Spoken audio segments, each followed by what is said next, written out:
देश को आजादी तो मिली, लेकिन देश दो हिस्सों में बंट चुका था। इन दोनों ही हिस्सों में बंटवारे की आग प्रचंड थी। भारत से तमाम अपने मुल्क पाकिस्तान जा रहे थे। उन्हें चिंता ये थी कि भारत में रहेंगे तो यहाँ हिंसा के शिकार होंगे और उनका सारा कुछ लूट लिया जाएगा। कुछ यही माहौल हरियाणा और राजस्थान के मेवात में था। इन दोनों ही राज्यों में बसे मेव समाज के लोग भी पाकिस्तान जाने को तैयार थे। सैकड़ों लोगों ने घर बार छोड़कर पाकिस्तान की राह भी पकड़ ली। लेकिन इसी बीच खबर महात्मा गांधी को लगी। उस समय वो दिल्ली के बिड़ला हाउस में ठहरे हुए थे।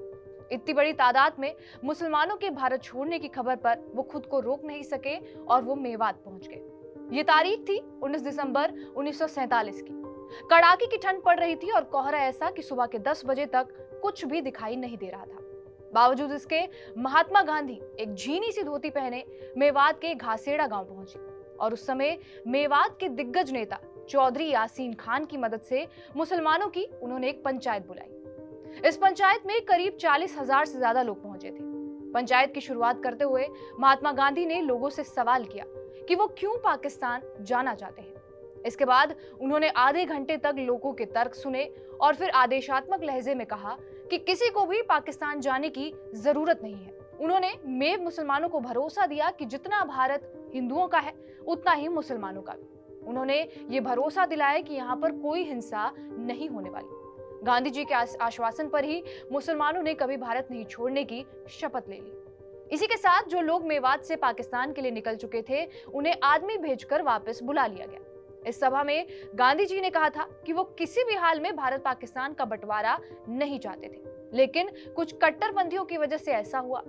महात्मा गांधी घासेड़ा गांव में करीब 4 घंटे तक रुके थे। इस दौरान उन्होंने चौधरी यासीन खान के घर में वैष्णव भोजन किया था और फिर शाम को वहां के लोगों से आते रहने का वादा कर वो दिल्ली चले गए थे। क्योंकि कुछ दिन बाद ही उनकी हत्या हो गई, इसलिए मेवात में महात्मा गांधी की ये पहली और आखिरी यात्रा हो गई। गांधी जी ने जिस स्थान पर मेव मुसलमानों के साथ सभा की थी उस जगह पर आज एक स्कूल बना हुआ है और वहीं आजादी के बाद इस घासेड़ा गांव को गांधी ग्राम घोषित किया गया।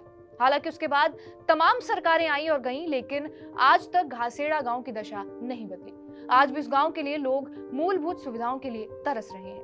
बहरहाल, आपका इस वीडियो पर क्या कुछ कहना है हमें कमेंट बॉक्स में जरूर बताएं। बाकी देश और दुनिया की तमाम बड़ी खबरों के लिए बने रहिए हमारे साथ TV9 डिजिटल पर।